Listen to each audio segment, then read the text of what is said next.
তুমিও জানো আমিও জানি জামাত মানে পাকিস্তানি। তার উল্টা সাইডে তারা তারা স্লোগান দিচ্ছে যে নিজামীর বাংলায় কি শাহবাগীর ঠাঁই নাই, সাইদির বাংলায় শাহবাগীর ঠাঁই নাই, গোলাম আজমের বাংলায় শাহবাগীর ঠাঁই নাই, কাঠ ঠাঁই নাই, ইত্যাদি ইত্যাদি। তো গোলাম আজমের বাংলা বলে তো কোনো কিছু এক্সিস্ট করে না। আমি এই কথাটা গতকালকে একটা টক শোতে বলছি। আমি যখন বলতেছি যে জামাত মানে পাকিস্তানি, আমি পাকিস্তানি অ্যাজ এন এথনিসিটি বলতেছি না। সেটা তো কত চমৎকার চমৎকার গজল গায়কে আপনি চমৎকার বলতেছেন। আমি শুধু আপনাকে একটা জিনিস, মানে আমার প্রশ্নটা আমি ক্লিয়ার করি। প্রথম কথা, একটা রাজনৈতিক দল যদি একটা বিচারিক আদালতের রায়কে বিচারিক হত্যাকাণ্ড মনে করে, যদি মনে করে যে তাদের ছবি দিয়ে তাদেরকে দেশপ্রেমিক বলতে হবে, সেইটা বিচার করার ভার কি আমাদের নিজের হাতে তুলে নেওয়া উচিত?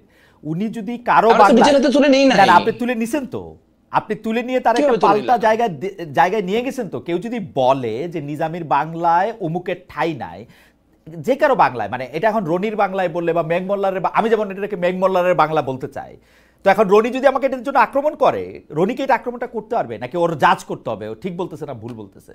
কি করবে আসলে? প্রমাণ কোথায় হলো? মানে আমরা তো এখানে সম্মুখ অবস্থান নিছি, কোন রকম তো কোনো মানে কি বলবো হতাহতের ঘটনা তো ঘটে নাই। না, হতাহতটা পরে হয়েছে, মানে আদর্শটা আমি বুঝতে চাচ্ছি আপনার কাছে খারাপ কেন লাগতেছে বিশ্ববিদ্যালয়ের জায়গায়। বিশ্ববিদ্যালয়ের খুব ক্লিয়ারলি বলি যে ধরেন তারা যুদ্ধাপরাধী কিনা এই নিয়ে আপনি তর্ক করেন, সমস্যা নেই, কিন্তু তারা যে রাজাকার এটা নিয়ে তো কোনো দ্বিমত নাই। তারা যে পাকিস্তানের পক্ষে অবস্থান নিয়েছিল 1971 সময়, এবং তারা সেই সময় আল বদর বলেন, আল শামস বলেন, এই বাহিনীগুলির নেতা হিসেবে অনেক লোকজন ছিলেন। তাদেরকে আমি বলতেছি যে তাদের বাংলায়, বাংলাদেশ তো একটা কনসেপশন, বাংলাদেশ তো শুধুমাত্র একটা রাষ্ট্র না। আপনি যখন পাকিস্তানের মতো, আমরা বলছি 47 আমাদের অর্জন, আমাদের অর্জন 47-এর ঘটনা ধরে আপনি যখন দেশভাগের ক্ষেত্রে আপনি বলতেছেন। কিন্তু মিস্টার বসু, আমার আসলে আমার দেশ সম্পর্কে আইডিয়াটা আপনি আমাকে আরেকটু কনসেপ্টটা যদি একটু ক্লিয়ার করতেন। আমার তো ধারণা ছিল যে বাংলাদেশটা হচ্ছে এমন একটা দেশ, সেটা সবারই বাংলাদেশ, রাজাকারদের বাংলাদেশ এটা হইতে পারবে না। এইটা কি আমরা চাই যে রাজাকারদের কি আমরা এখন কোথাও ফেলে দিব বা কোথাও তাড়িয়ে দিব যদি আমাদের শক্তি থাকে? ব্যাপারটা কি এরকম চিহ্নিত করব? মানে রাজাকাররা তো সরকারের আশপাশ দিয়ে ঘোরাঘুরি করতেছে, তারাই দেওয়ার আলোচনা আসতেছে কোত্থেকে? আমার যেটা খুব প্যারা লাগতেছে গোটা কনভারসেশনটাই মনে হচ্ছে যে জামাত ইসলামী সামহাও 5ই আগস্টের পর একটা প্রান্তিক ক্যারেক্টার। মানে আপনি আমাদের প্রক্টর বলছে তিনি নাকি পারমিট উইথড্র করছেন, তারপরে প্রোগ্রাম 3 দিন চলছে, তাহলে ডিফ্যাক্টো প্রক্টর তো আসলে এস এম ফরহাদ এখন ঢাকা বিশ্ববিদ্যালয়ে। সো এইভাবে কথা বলার তো কোনো সুযোগ নাই যে তারা প্রান্তিক এবং তাদেরকে জায়গা দেওয়া হইতেছে না। তারা গত 1 বছর ধরে প্রোগ্রাম করছে, আজকে এবার কি তারা প্রথম প্রোগ্রাম করলো? 36শে জুলাইয়ের প্রোগ্রাম তারা টিএসসির ভিতরে বিশাল বিশাল হোর্ডিং দিয়ে টানা করছে। আমরা তাদের সাথে রাজনৈতিকভাবে অপোজ দেখে আমরা কি করছি? আমরা 14ই ডিসেম্বর টিএসসির বাইরে অন্যান্য বিভিন্ন রকম ডেমনস্ট্রেশন করে ওখানে অন্যান্য আপনার মানে 14ই ডিসেম্বরের যে ইতিহাস সেটা সামনে আনার চেষ্টা করছি। তো গণতান্ত্রিক পলিটিতে সেটাই হবে যে আমি তো তাকে কখনোই মানে কি বলবো আক্রান্ত করে উঠাই দিতে হবে, তাকে ছড়াই দিতে হবে, এই কথা তো কেউ বলতে যায় নাই। কিন্তু আপনি দেখেন যে আমি মানে একদম চিহ্নিত পাকিস্তানপন্থী নেতাদের ছবি 36শে জুলাইয়ের প্রোগ্রামে আপনার ওখানে বসায় দিলাম, এবং বসায় দেওয়ার পর যে রিপারকাশন আসলো, সেই রিপারকাশন কিন্তু গোটা পলিটিটা থেকেই আসলো। কিন্তু সেটা পার্টিকুলারলি যেহেতু আমরা ওখানে ভ্যানগার্ড অবস্থানে না বসু, আমি বলি আমার কিন্তু অন্য পলিটিক্যাল পার্টিগুলি কি বলছে না বলছে, আমি শুধু আপনার ধ্যানটাই আমি আসলে বুঝতে চাই যে আপনি যে তাহলে বলি আপনার আপনি কেন মানসিক বা শারীরিকভাবে আহত হচ্ছেন ওদের ছবি এখানে টানানো দেখে? মানে মানে মানে আমি রাজাকারের ছবি দেখে না, আমার আহত লাগে না, কারণ আমি তো আর ওদেরকে আমি তো বাংলাদেশটা সব মানুষের বাংলাদেশ জানতে মনে করি আর কি।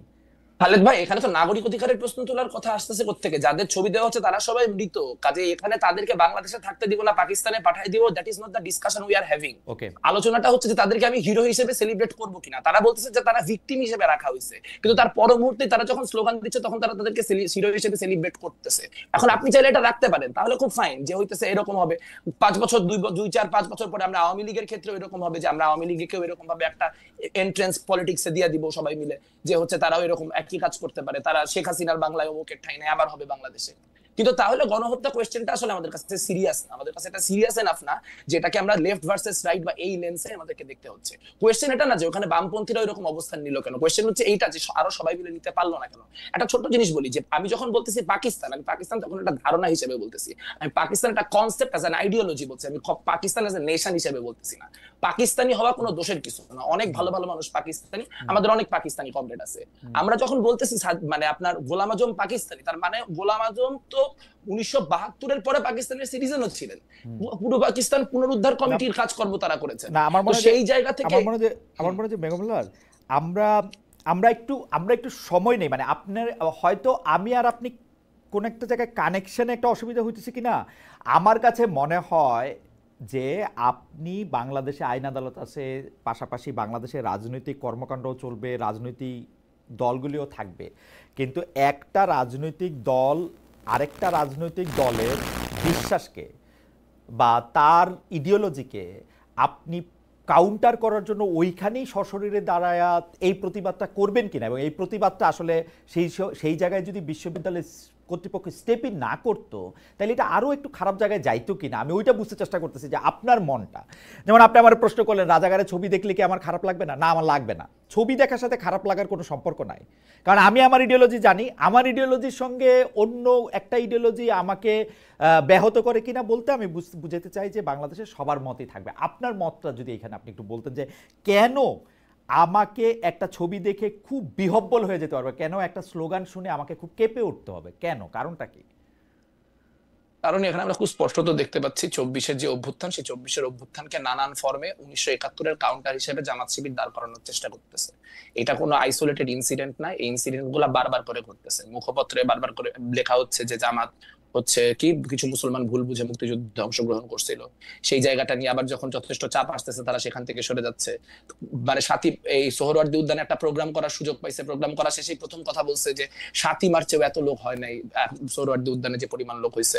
এখন মুক্তিযুদ্ধের বিরুদ্ধে অবস্থান নিয়ে যদি আপনারা গণ্যমান্য ব্যক্তি আপনারা যদি সিদ্ধান্ত নেন যে বাংলাদেশে জামাত ইসলামী মুক্তিযুদ্ধের বিরোধিতা করেও রাজনীতি করতে পারবে, রনি ভাই আছে, রনি ভাই অনেক পোস্ট মডার্নিজম, মুক্তমুখ, লেনিনিজম নানান কিছু দিয়ে ব্যাখ্যা দিতে পারবে যে হ্যাঁ মুক্তিযুদ্ধ বিরোধী অবস্থান নিয়ে বাংলাদেশে রাজনীতি করা যাবে, ফাইন, সেটা আপনাদের পলিটিক্যাল অবস্থান, এটা আমাদের পলিটিক্যাল অবস্থান না। আমাদের পলিটিক্যাল অবস্থান হচ্ছে ছাত্র শিবির নতুন প্রজন্মের, তারা যদি রাজনীতি করতে চায়, তারা যদি বাংলাদেশে অন্য সবার সাথে মিলে রাজনীতি করতে চায়, ওয়েল অ্যান্ড গুড। আমরা 24 অভ্যুত্থানের মধ্যে দিয়ে আসছি, আমরা চাই নাই যে পুরানো যে মানে গ্যাঞ্জাম গুলো সেই গ্যাঞ্জাম গুলো ফিরে আসে, কিন্তু তারা যদি বারবার করে মুক্তিযুদ্ধের ব্যাপারটাকে ট্রিগার করার চেষ্টা করে তাহলে আমরা ট্রিগার্ড হব, এবং আপনি কনস্ট্যান্টলি ট্রিগার করার চেষ্টা করে কেউ ট্রিগার্ড হলে তখন ভিকটিম প্লে করবে, এটা হইতে পারে। ওকে, মেঘমাল্লার বসু তার অবস্থান পরিষ্কার করেছেন। আমরা একটু আবার রেজাল করিম রনির কাছে যাই এই বিষয়টি একটু বোঝার জন্য। জনাব রেজাল করিম রনি, আপনি নিশ্চয়ই খেয়াল করেছেন যে শিবির তার রাজনৈতিক বক্তৃতায় হোক, আমাদের সাথে কথা বলার সময় হোক, তারা সবসময় এটা বলে যে তাদের প্রজন্মের বেশিরভাগই বা সবাই 71 পরবর্তী, সুতরাং তাদেরকে রাজাকার ট্যাগ দেওয়া, তাদেরকে রাজাকার বলা, পাকিস্তানপন্থী বলা এগুলি আসলে ঠিক না। কিন্তু তারা যখন কাউকে হিরো নির্বাচিত করতেছে, সেই হিরো নির্বাচিত করতেছে তাদের যারা আসলে বাংলাদেশে অভ্যুদয়ের সময় মানে ওপেনলি বাংলাদেশের বিপক্ষে অবস্থান নিছে, যেইটাকে আপনি খুব সুন্দর কয়েন করছেন যে জামাত সারা জীবন